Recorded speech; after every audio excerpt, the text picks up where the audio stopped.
Hey, MBA hopefuls, and welcome to MBA Waves. You are on the air. Today, we are joined by my usual co-host, Bara Sapir and Krithika Srinivasan. Hello, how are you? Hello, hello. Good to see everyone. Hey, doing And amazing. Thanks. thanks, guys. And today's episode 87 of MBA Waves, is all about MBAs in Europe versus the USA, a really hot topic. And we have joining us from North Carolina, Danielle Richie, my friend and colleague from Kenena-Flagler Business School at UNC. Hey, D. How you doing, Danielle? Good. How are you? I'm good. I'm excited for today's topic. So, look, we all know the MBA was born in the United States at the beginning of the 20th century, and there was a sort of precursor to the MBA that appeared at Harvard, but under a different name. And then Wharton, the number one ranked school right now at the moment, took the idea and tweaked it a bit, and released the first official MBA program. And following this, there was a slow spread around the U.S., and Canada was not to be left out, of course, with University of Western Ontario had their Ivy Business School open the first MBA outside of the U.S., just a couple hours out of Toronto. And then after World War II, it started spreading all over the world, particularly in Europe first. And the first school in Europe was INSEAD. You probably have all heard of them, one of the very highly ranked MBA programs as well. And these days, it's really been spreading around most of the major business hubs in Asia. And if you look at the FT rankings, the Financial Times, you can roughly estimate about 50 of the top 100 are in North America, so US and Canada, about 30 in Europe, and about 20 in Asia, including like all of Asia, India, and so on. So, things are changing, the sands are shifting, and we're here to talk about it today with a specific focus on the USA versus Europe. So that said, I want to let Krithika take it away.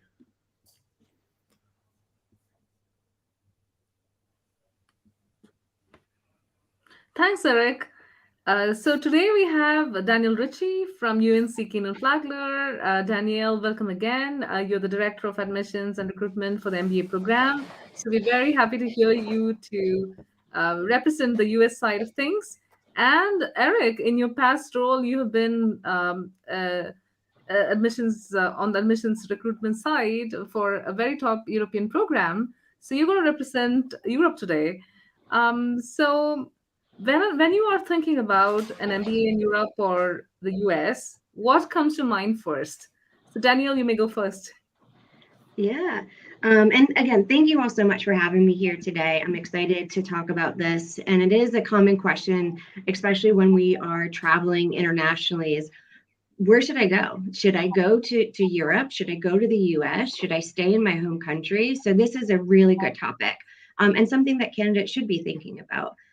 I've recruited in the US for full-time MBA programs now for over a decade, so kind of dating myself on this, but I think that started very young, of course. I know. Oh, yes, I started when I was 2.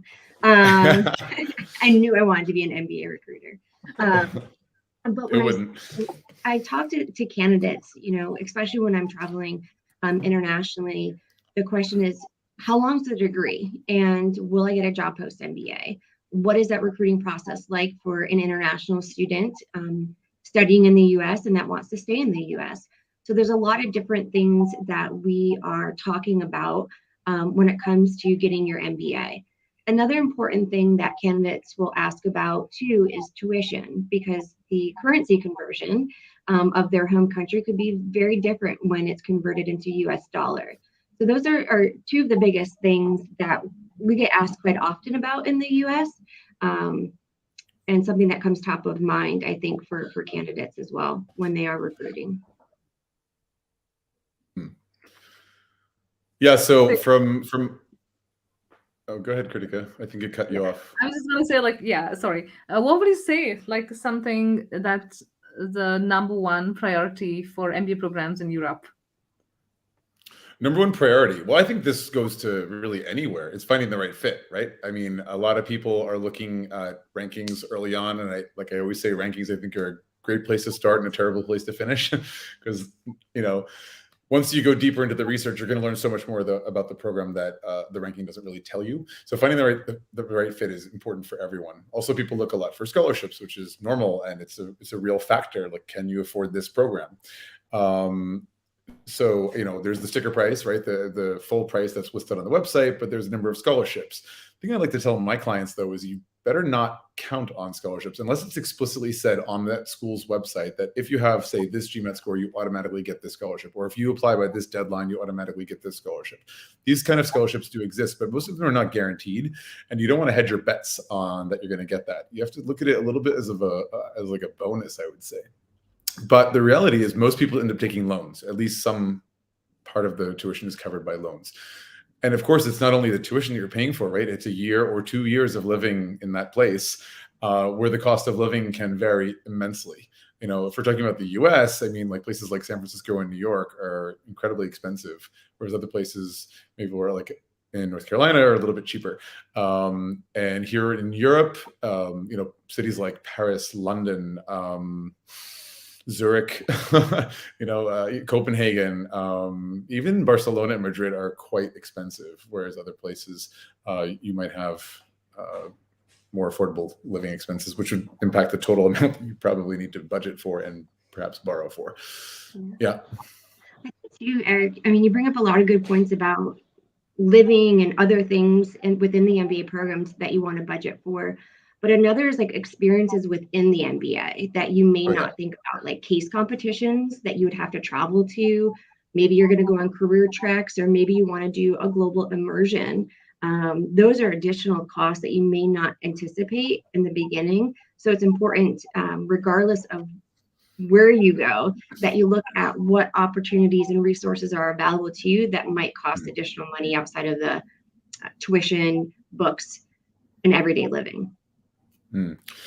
Yeah, I definitely saw that when I was working at ESSEC Business School. So I was on the recruitment side, I was director of recruitment, but on the admissions side, they were very careful to, you know, ask people during the interview, like, what is your budget? Like, how do you intend to pay for this? And it's not to be prying, but to make sure they weren't setting people up for failure. They didn't want to welcome somebody into a foreign country. They've put every penny into this, and they didn't factor in some things, as you said, like those case study competitions, or even just company visits or networking events. I remember I read an article maybe 6 months ago. I won't say which school, but it's one of the top in one of the more expensive areas of the world. And, you know, they were factoring in all the different kind of events, like also like getting dressed to the nines for these events at some expensive places where it might be $25 for a cocktail. You never know. And they were saying, like, you're looking at upwards of nearly $500,000 for when you factor in everything, that's exceptional. Oh, looks like we lost Krithika, but I'm sure she'll be right back. But the point is that there are expenses that you probably haven't thought about. And that's also one of the reasons I always talk to alumni and talk to current students to find out, like, you know, what are they doing really? You know, there's the brochure, there's the recruiters, which are obviously have lots of information, but, you know, I think it's really helpful to speak to current students and alumni to get that extra insight and say, like, what did it cost you? Especially if you get somebody, like, a lot of times schools have student ambassadors right on the website, and usually there's a few to choose from, and possibly you can find somebody who's from your country, somebody who can really relate to you, that you guys come from relatively the same place, and say, hey, listen, you have to think about this, because it might be a total like culture difference, something you never would think about because of where you come from. And that's fine, but that's why it's so important to research properly. I'd also imagine, like, even I think it probably affects business school folks less than undergrads, but the political situation of where different schools are, right? Like right now in the United States, it's just this petri dish of crazy, right? All over the place. And like, quote me on that. I love that. Yeah. And so, you know, what happens and what are the schools doing to support students with some of their choices and how they want to live? You know, you know, it's going to be very different going to a school in Texas, perhaps, than going to school in California or New York, right? So that if that's something that's important to you, or you're worried even about health choices that you might need to make, I think, like I said, I think it's less of an issue for business school students who have more resources than undergrads and they have more life experience, but it probably is something to kind of think about. And from what I understand, you know, you have to think about that, like in Brazil, right? Like in Brazil, there's health. I don't know if there's a business school to talk about in Brazil per se. I don't know what it is, but what's the country? What are the ethos? Is there war happening in the country that you're looking at? Like, what's gun violence like, right? So these are like standard questions in anywhere that you want to live that you might want to consider. Yeah, I And mean, I also want to build up. culture, society, and business are so much intertwined. And there's the culture of that, country, if it's a large country like the US, that state, and certainly that city, but also that school. Like every school has its own culture. And even they might be two schools in the same city. Speaking from experience, there's like, good 4 or 5 top business schools right around Paris, and they all have very different cultures from each other, besides being in the same city of France. Sorry, Krithika, Yeah, I think you were going to say something. yeah, I was just going to say that, see, what people think is like Europe is a country, but it isn't. There's going to be so much of differences between school in, say, Germany versus Spain versus the UK, of course. And I want to talk about a little bit more about, do you think Europe has more regional players as compared to the US? And should that be something that candidates should take into account?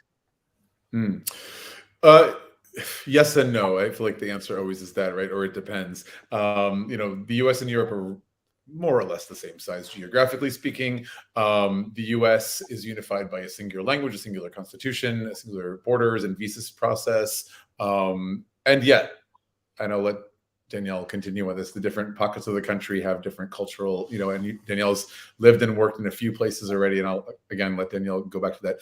In Europe, yes, there are all, of course, different countries and very many different languages, but there's also like Schengen, right? So there is a certain unifying thing, the European Union, the Eurozone. In the business school world, in any case, we're using English almost all of the time anyway, whatever the country may be. So there are, I would say, in the end, a little bit more nuances or differences. But yeah, maybe I'll stop there and let Danielle finish on what she has to say about the States. Yeah. And Eric, you've lived in the US. I mean, you're a New Yorker, so you get it too. Like even living in New York City, you go to a different borough and it's a completely different culture, potentially. A different block. A different block. Literally a block. So I lived in Boston prior to coming to Chapel Hill, and I worked for a business school. And Boston has probably one of the most populated business schools within the world. There's so many. You have Harvard, you have MIT, Babson, Bentley, BU. I mean, there's so many schools, and you go to each of them, it's a different culture. And in the US, it's kind of like Europe, where you have countries right next to each other.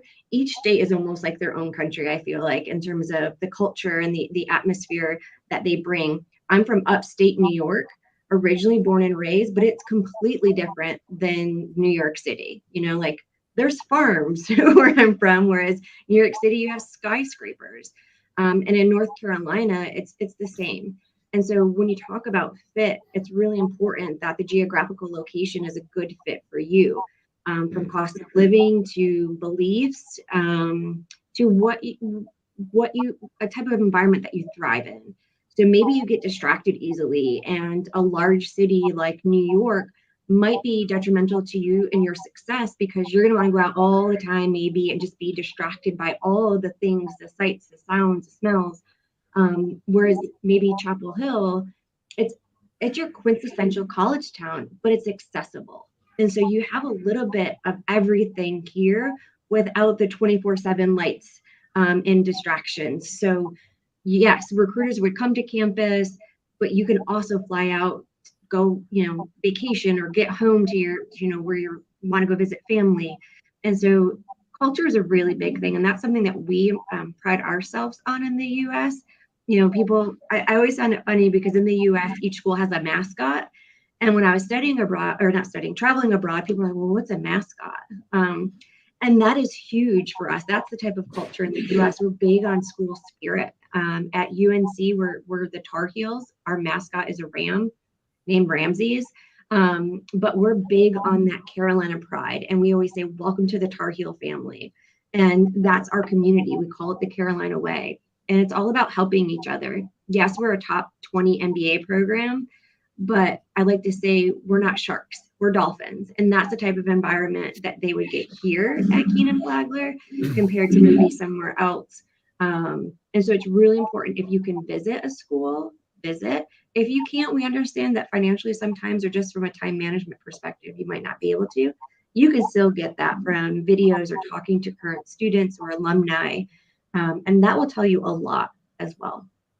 I just want to say one thing also, that schools like UNC are bringing in the biggest and the brightest like performances and speakers. So you're not losing touch with what big cities have. You just don't have as many choices, which for me, I actually don't want to have so many choices, because it's like, oh my gosh, what am I going to do? But like, if I have a choice between 20 things rather than 200, it was always nicer for me to actually navigate. But you don't lose out at all when you look at schools that are more remote, because they bring in everyone on all the tours that they're going on.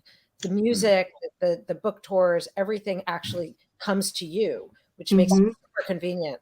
So. Yeah, we had Jamie Dimon, who's the CEO of JP Morgan Chase, here in September, and he did a big speech and whatnot. But then he was at the pub with like our investment banker students, and and they were just had the access was there, and he came to class the next day, and so it's those types of experiences you don't have to fight for, and it's nice, and you don't have the expense either to like have to travel or live in a large city to do that. But if that's the type of place that you love and enjoy, then that's the right fit for you. You will still get those opportunities, but it's just a different environment and culture. And you know what Danielle's been saying just now, like all that about culture, it's so true. And that said, like some of the aspects of a school's culture, like is it more competitive or more collaborative? Like she said, sharks versus dolphins. I love that metaphor.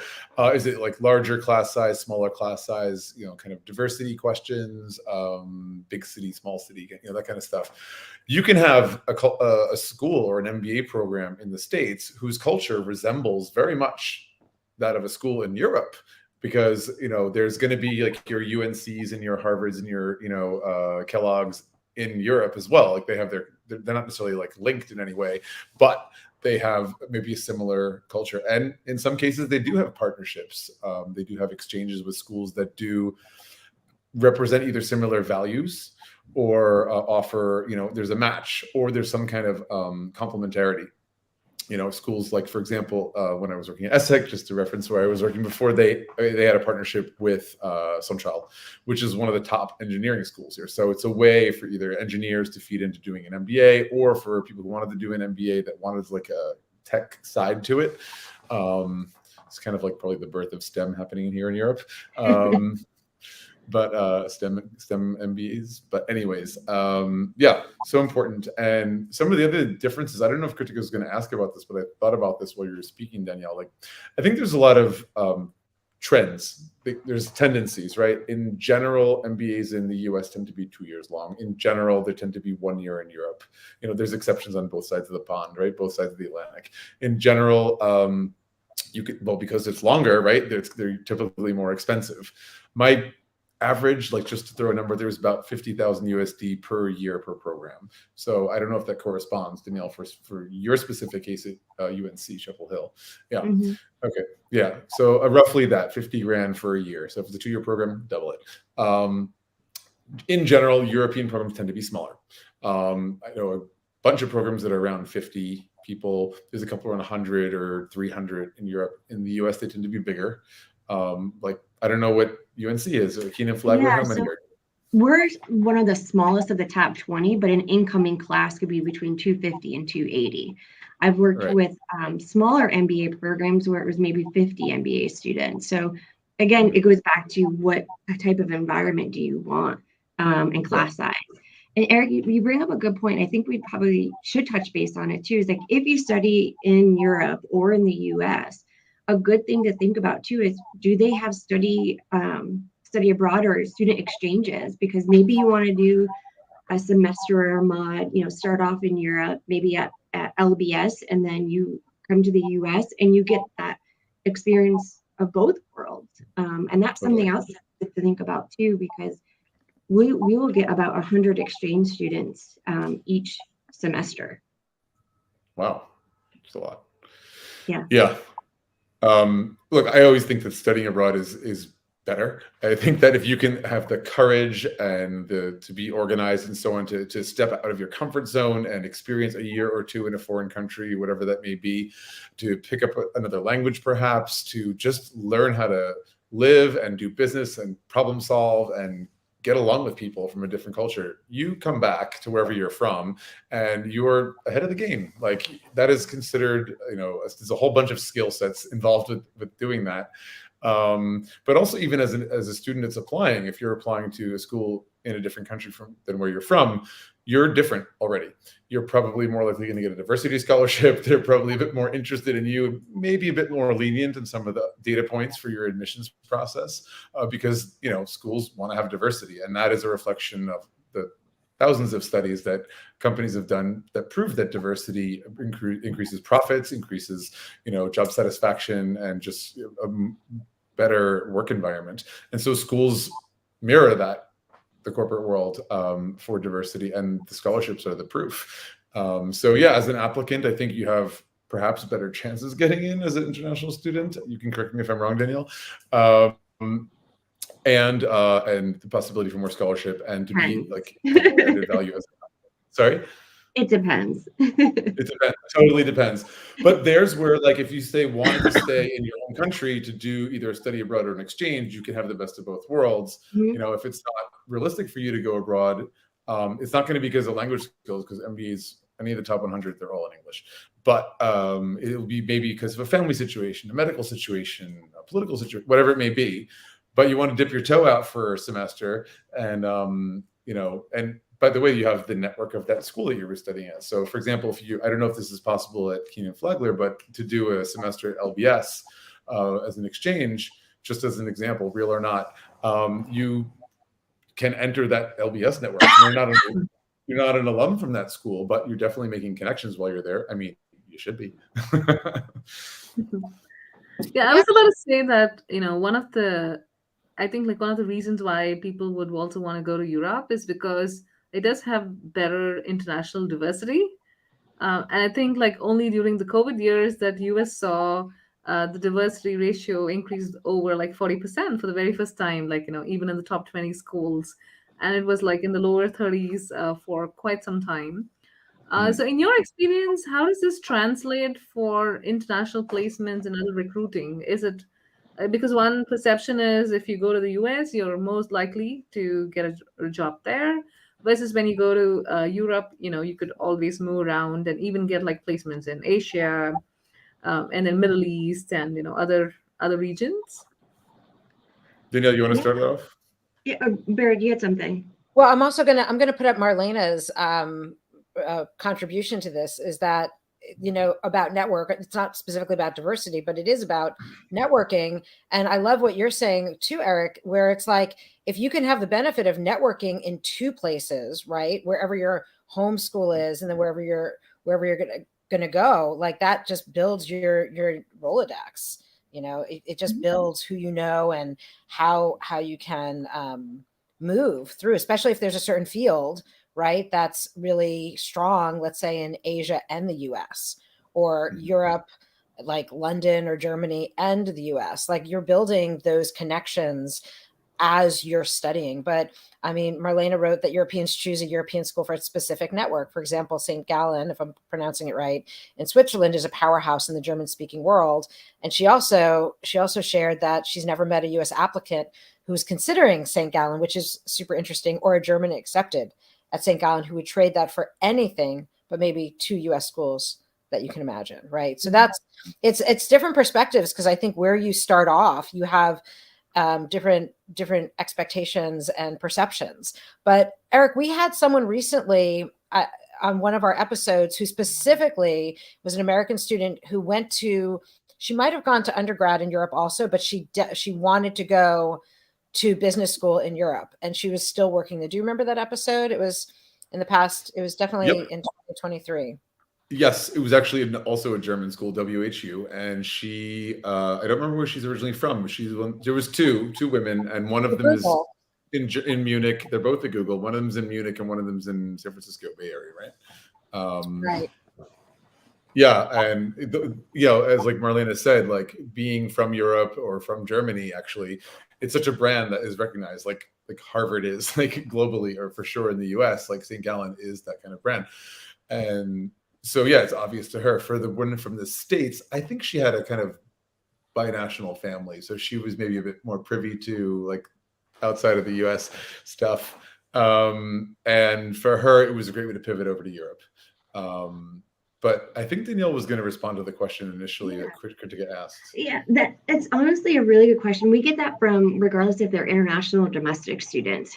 You know, they think that majority of candidates think, oh, if I go to school in the Southeast, that means I have to get a job in the Southeast, which is not true. Students here, they'll get a job. Yes, they go to school here, but just because you go to school here doesn't mean you spend the rest of your life here. This is only 2 years of your life out of school with your MBA program. We have students that will get a job offer where they go to San Francisco afterwards. Maybe they work, they get an offer from Deloitte and they want to go back to their home country. You don't have to recruit there. The recruiter that you're working with will know about opportunities that are available and will connect with other recruiters in different countries or locations, even in the US, and be able to connect you so that you can get opportunities there. And so again, it's not just the location where you go. Of course, it's important if you do want to do international business and you do want to do networking in another country. Doing a study abroad or going to school in that country, of course, is going to help you. And I don't see that being a disadvantage, but just because you go to a school in a certain place doesn't mean that you're there for the rest of your life. Even though if you love it, we do have people that stay, but recruiters are coming in from all over the place, and not just from one region of the US or even the world, because I mean, Amazon, a global company. And sometimes their international students say they want to go back to their home country and work. They can also get placed back in the US maybe 2 or 3 years down the line if an opportunity is available. So we see that happening often, not during COVID. COVID was challenging in that, you know, consulates and embassies were closed. Candidates couldn't get their visa appointments. And with the visa process having, you know, a percentage has to be in the studying in person, it was challenging. So we did see a significant decline in international applications. But now there's a lot more international student mobility that we're seeing an increase.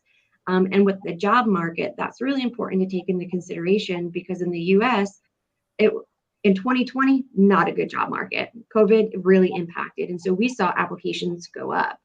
And the job market got stronger in 2022, and we had high placement numbers. And so when you are thinking about studying abroad, is thinking about, I think Bara mentioned earlier, like the political climate, like what is going on in the world. And so looking at the type of industry or functional area that you want to go into, is understanding that in that country too is really important. Really interesting insights, Danielle. Thank you. Yeah, absolutely. There's that correlation between unemployment, job market, and MBA applications. And yeah, those that started at the coincidental time of when COVID began, you know, they had a lot of challenges, and they probably felt disenfranchised and disappointed that they couldn't have that full MBA experience. But the timing, the way it worked out in terms of placement of jobs afterwards, a lot of people, I think, had a lot of job opportunities and decent salaries and so on. Eric, I'm not sure for Europe, is because our internship for our 2-year program is required. It's a part of the curriculum. So students have to do an internship. With the 1 year in European, are there opportunities for students to do that? Because some of our students internships will turn into job offers. They don't have to re-recruit when they get back, and that's done because they do it during the summer. I'm kind of curious. This is educational for me, clearly. Yeah, totally. Don't worry about the listeners. This is more, you know, I'm interested. I'm talking straight to you, Danielle. No, so it's a really good question. When we were talking about some of the tendencies of like 1 year versus 2 year, typically in, you know, Europe versus US, and class size and all these other things. Internships is another thing, because it is a 1 year program. There usually isn't. But the other thing is that it's also linked, the duration of the program is linked to the level of experience, right? Whereas in the US, like the kind of target or sweet spot age range is like maybe like 24 up to like 32. So you have like minimum 2 up to like 8 years experience. And it's kind of like 2 years higher in Europe. So they want like at least 3, some schools want 4 years experience up to like 9 or 10. And so people are like 26 minimum up to like 35. So there's a little bit of a shift in age. So because you have that additional experience, the program is shorter because like that maybe that first year you're learning some of the more entry level stuff that these people have already learned in Europe. In terms of an internship, I think in Europe, I think it does have its place, it does have its purpose or its benefits, depending on where you are and what you're doing. Are you doing a major career pivot? Like, are you changing to a totally different function or sector? How old are you? It may or may not be appropriate for you, and it may or may not be appropriate in the country that you're studying, because as Krithika pointed out, Europe is not one country. So France, for example, has a lot of specific laws around internships, depending on how many hours you're interning, how long is the duration of the internship. Very often it's required that they're paid for the most part, whereas other countries not. So you really, you want to talk to the career services team, again, as part of your research, but during the program, as you navigate your MBA and you learn things along the way, and maybe have a change of heart, maybe you think, oh, maybe I should be doing that or that. Yeah. My experience where I was working, they offered for a lot of the students, like either a 2-week internship that was like very specific and in the industry they were looking at, or it could have been like in place of their consulting project. A lot of the European MBAs or one-year MBA programs conclude with a consulting project, which is usually about a month, maybe 6 weeks. And if they wanted to, in place of a consulting project, you could do an internship. So I think a lot of the schools really try to meet the students' needs as best as possible, because they're there for your success. Obviously, your success is their success. So yeah, so it really depends on the case. Again, like, how old are you, what industry, what country, and what kind of a change you're doing. What is your goal coming out of this MBA? Yeah. I want to ask one thing. Is it a myth or is it a fact? Is it easier to get into the European programs because they don't seem to have too many requirements on the GMAT or the GPA? I would definitely say it's a myth. I mean, I think that the US definitely is a little bit more centered around the GMAT as a data point for admission, and I think they're more concerned with like interviewing here. There's something about the culture where it's really important that you fit in. I'm thinking about office culture, right? Like, so like if you can't like hang and have a coffee around the cooler or like go to lunch for 2 hours and drink a glass of wine, not that you're against that specific act, but to integrate with the people. This is why I very often say like language skills are more important than what passport you hold. Because like, yes, you have to apply for a visa. And if a company really wants you, they will sponsor you for that visa. They'll find a way. Like I did it. But if you can't speak the local language, you're going to have a hard time blending in. And there is that social aspect to work. I think that is a little bit more of a value here. So I think the interview counts more than the GMAT, to come back to your original point. And then the US, since COVID and when things shut down in person and they launched online testing, we have test waiver options. And so we do truly look at it from holistic. Certain industries will have a heavier emphasis on test scores, like maybe in finance compared to tech. And so we do offer test waivers to candidates where they don't have to take a test to submit for admission. But we do look at it holistically, because I don't care if you have a 780 on the GMAT. If you can't talk to me, like to Eric's point, if my pen has more personality, that's a problem. So it's really important to have an understanding of who you are and what you want. But it goes back to like, what's the right fit? Yeah, absolutely.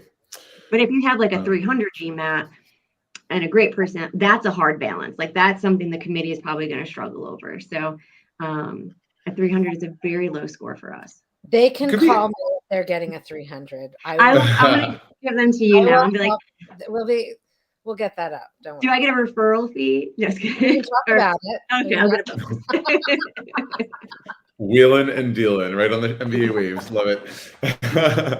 Danielle, I don't know if it's appropriate, but if you can, would you like to elaborate on like how it works with the admissions process? Not to focus too much on Kenena-Flagler, but like, because it's a relatively new thing, or new that it's become so widespread at a lot of schools. COVID was a factor, but the conversation of like, is testing relevant? Is it is it fair, and all that kind of stuff has been a topic for a while.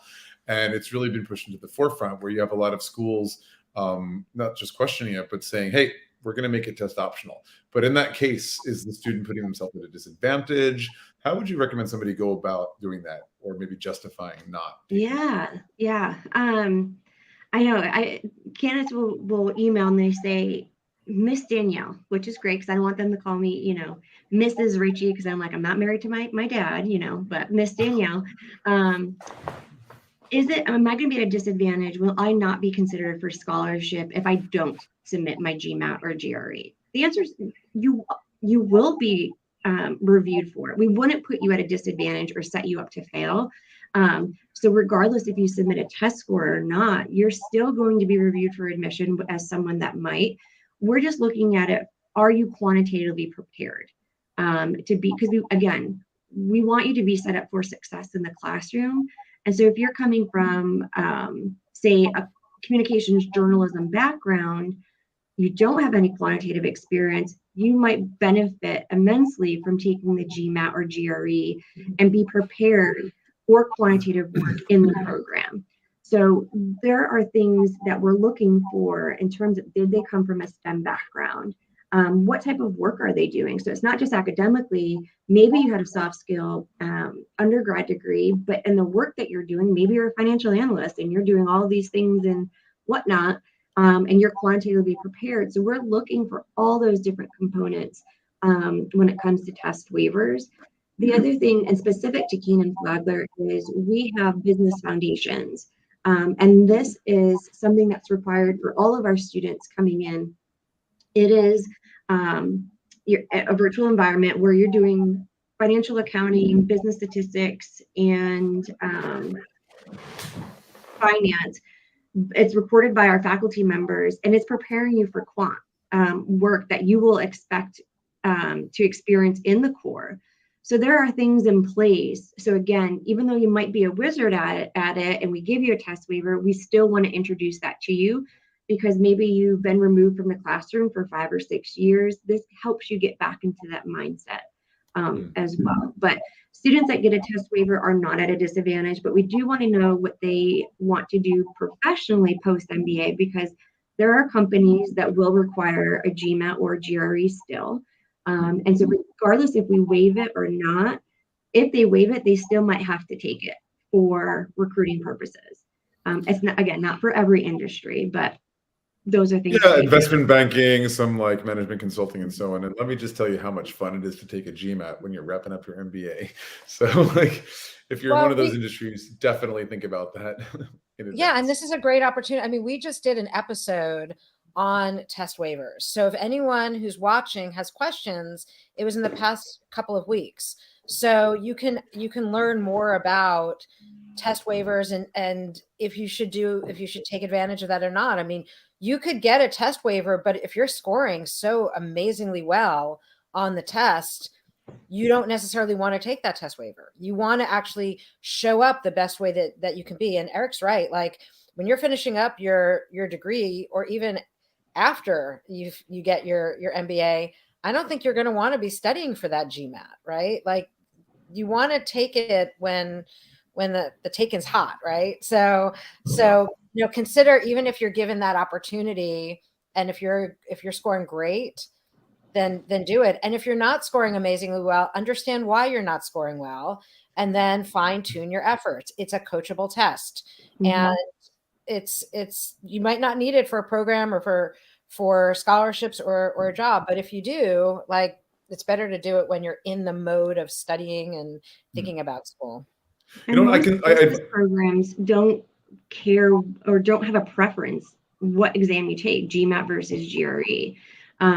We have dual degree students that have taken like LSATs or MCATs, and they're able to produce the work that they're able to through those tests.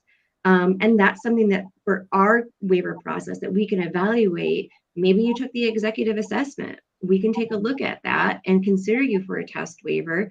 So I would say, yes, the GMAT exam was built for business school admissions purposes, but it has grown tremendously in other ways where you can take the EA, you could take the GRE.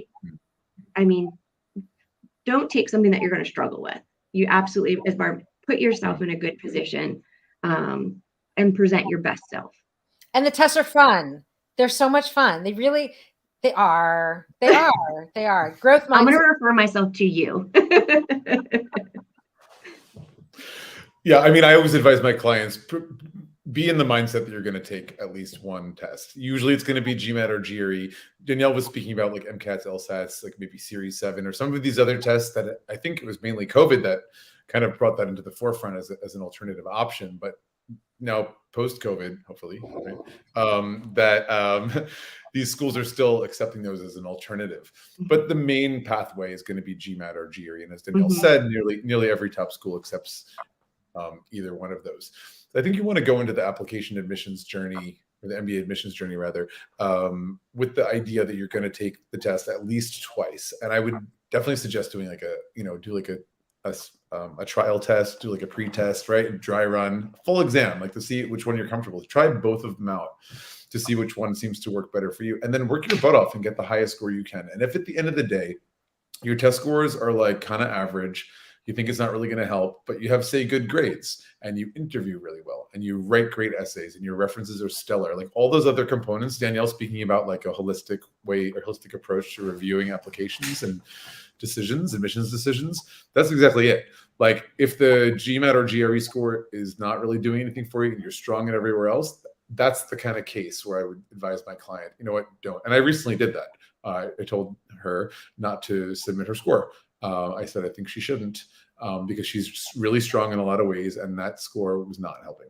On the other hand, if your academics are not great, and we talked about this in a recent episode, I think with Linda, and your test score is like, above average or awesome, definitely submit it. So either way you want to do it so you can leverage it if it's a good score. Whereas if it's not a good score, you can like at a lot of schools. It's about self-awareness too, and you bring up a good point, Eric, in that, how are your academics? If okay, I didn't score as I didn't perform well, but what can you change on your application? You can change your test score. You can take it as, twice. Yes. If you take it 20 times, we might have to have a conversation. You can't take it 20 times. Exactly. But it's a wake-up call, like we like to exaggerate. Yeah, I do. I mean, back in the day you could take it 20 times, but please don't ever do that. That's a lot of money. It's a coachable test, and ultimately the way that I see it is that there's things on that test which demonstrate who you are as a business professional.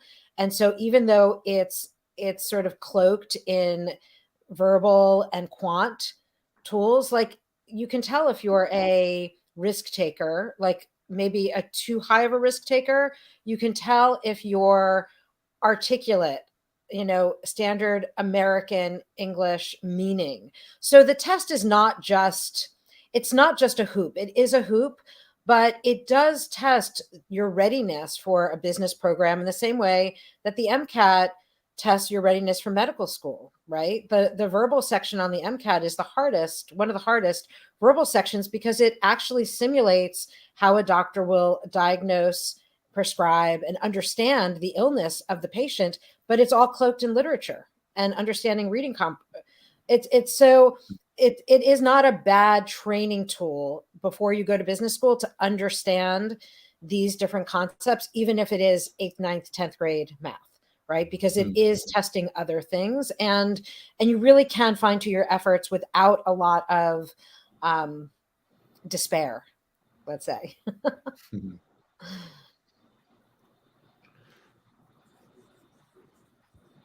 Yeah, I would say that, in addition to the test, like, I think another reason why some of my clients prefer Europe is it's like in and out.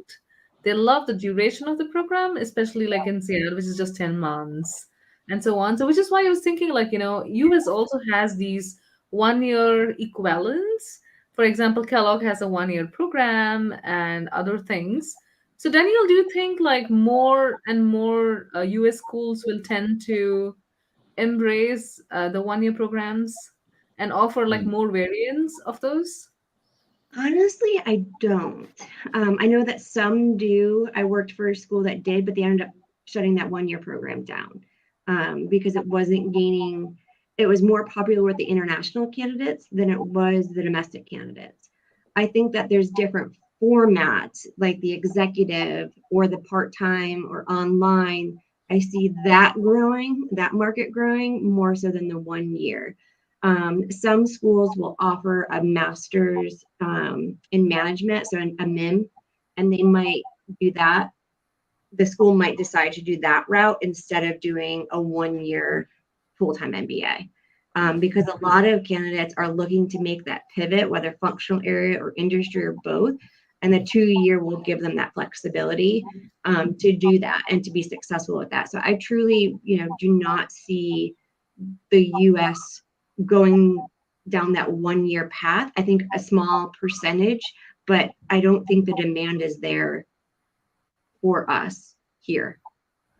I totally agree. When I was doing research for the book that Danielle actually collaborated with me on getting to be in the USA, I found that to be the case. Like, it's more about MIMs popping up in the US, Masters in Management programs.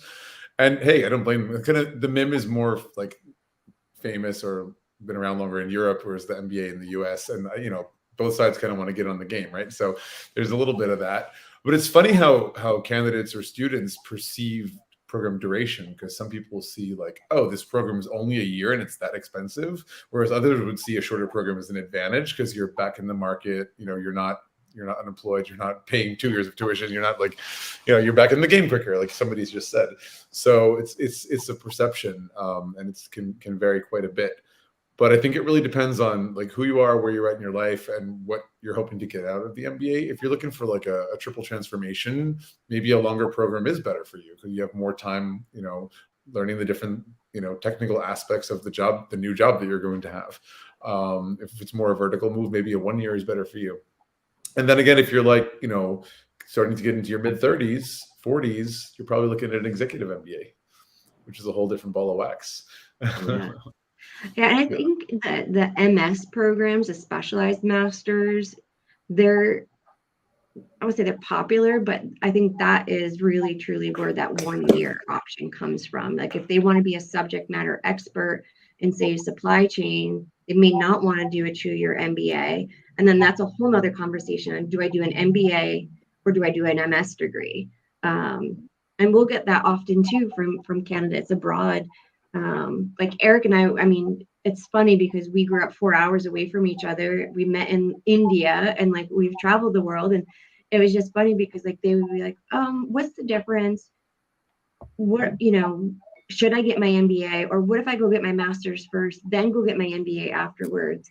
Or what if I get a 1-year MBA, stay in Europe? Can I then go get an MBA in the US? So there's a lot of those different conversations that you want to have with yourself as well as with recruiters to make sure that you're getting the best ROI and that you're not spending a lot of time or money to reach your personal and professional goals. And so anytime you can talk to people like Eric or, me at a school, like those are the questions that you should be asking. I think a lot of people, sometimes either there's just misinformation, sometimes it's a lot of pressure from parents, especially in certain cultures, to go and quickly get an MBA. Some countries, and I'm thinking of India mainly, where very often people can do an MBA right after undergrad, and there isn't necessarily that clarity about how it is in other countries. So there's sort of like this rush. With other people I've met, you can tell there's a little bit of like a fear of going out there and the hustle and getting a job and so on. They're more like comfortable as a student, and I totally get that too. But timing is key. And like I said, there's a slight variation between Europe and North America in timing, but it's pretty much at least 2, 3, or 4 years professional experience. Average 27, 28 in the States, 29, 30 in Europe. And then at some point you kind of cap off, and that sweet spot or that range is, I think, very much driven by the corporate world. Right. Yeah. Like if you're finishing an MBA, you're supposed to come out being like a manager. And if you have like almost no work experience, like how are you going to manage people? And on the other hand, if you're, too experienced, they may think that you have, you're too qualified for the job, whatever that means, or that like you are going to expect too high of a salary than they're ready to pay. And so there's a range that is kind of set by the by the corporate world. If you're an entrepreneur, on the other hand, you may find that you can break several of the rules, meaning that the admissions criteria might be a bit more flexible if you are clear that you are not looking for a job post MBA, and that you have like a decent network or some cash to start your business. So demonstrating other aspects of, demonstrating your career plan or path to the admissions committee could be important if you have a little bit more of a unique pathway, like starting a company, or you already have started a company and you're doing the MBA to like maybe have like some hard lessons and the things that you just figured out along the way and you want to really tighten it up, or you're helping run a family business. In the US, you can't just start your own company upon completion of your MBA, because you can't, like, you have to have to be sponsored by a company. So that might be a difference too between the US and Europe, is that if you're coming in as an entrepreneur, perfect. But what is your post MBA goal? If that's just to continue to be, you're talking about international students, Danielle? Sorry to interrupt you. Yeah, for sure. There's going to be a visa question, so please go on. For international students, please. Yeah, for international students studying in the US, that could be a roadblock for you if you're looking just to continue with your business afterwards. But if you're looking to return back to your home country and go into your family business, then that is okay. Totally. Yeah, but the one thing too, Eric, quick question on is, some candidates internationally specifically might have a 3-year degree in their home country. And so in the US, we have to make sure that it's equivalent to a US degree. So we'll see candidates maybe get an MBA or a MIM to add on that 1 year to be a 4th. But I didn't know if that was the same for Europe.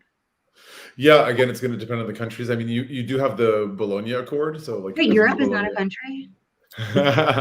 I did hear that somewhere. No, Bologna Accord, as in Bologna, Italy, where they have kind of sort of tried their best to unify a lot of things in terms of how credits are calculated for classes and how many need to graduate and all that kind of stuff. Because Europe is a hodgepodge of all these different countries that used to be kingdoms, and they have their own traditions and so on. So it is going to vary for sure. But like, as I mentioned, France, which I obviously know the best, they have specific rules and very strict rules regarding internships. And that is really to protect people, to make sure people aren't taken advantage of. They do have strict rules about the other things too. So it's going to depend really from country to country. That's our subtitle. That's the subtitle of MBA Waves. MBA Waves. It depends. Yes. Totally.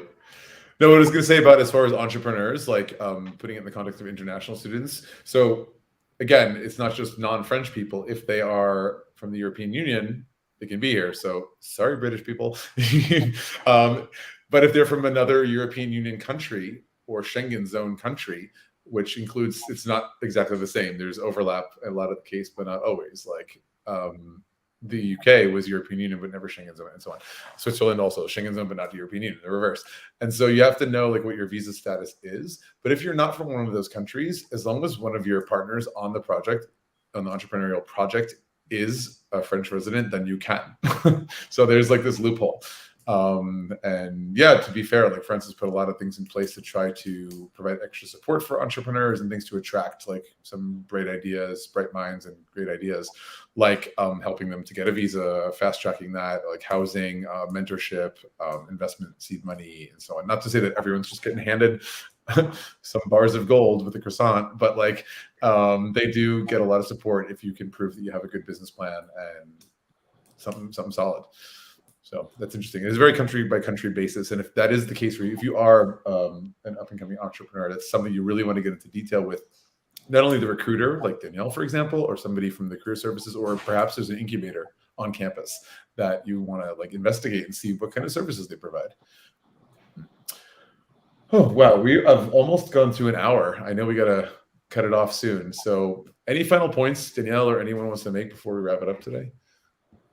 I say, we've talked about it a lot. One, it depends, but two, it's just finding the right fit for you, whether, where you pursue your MBA, there will be a fit. It's just like finding a pair of shoes, you got to try on a few, you got to look at a few before you find the right price point. And also what your ultimate goal is. Prince Charming. Yeah, Prince Charming. That's what you're going to say. No, but yeah, definitely take the time and find the right fit. Because then that will be your ultimate happiness. And if one shoe doesn't fit, don't buy the whole pair. Right. Just go one. Yeah. Where to study abroad and, study in one location, study abroad for the second. There you go. And I would say definitely take advantage of all these study abroad programs. There are so many. And in fact, that's what people do. Like they have their first choice and second choice. And if they're not able to go to either one of them, or they have to pick between the two, they choose these exchange programs. So that's another great way to experience, as you said, Danielle, the best of both worlds and not feel left out. Yeah. Absolutely. Guys, I want to thank you for joining us today. Danielle, especially a special guest on our show, MBA Waves. And for those of you who asked questions or made comments, thank you so much. It really contributed to the conversation. We didn't get to post all of them on the screen, but we definitely influenced the flow of the conversation. So thank you so much. Especially, and they're on LinkedIn. They're on LinkedIn, so you can see those quotes and also respond to them. We can keep the dialogue going. 100%. I was going to especially shout out Dr. Marlena Corcoran and Pharrell Dian for your comments. And finally, don't forget to join us next week at the same time, same place, MBAwaves.com. See you next Tuesday. Bye, everyone. Thank you. Bye.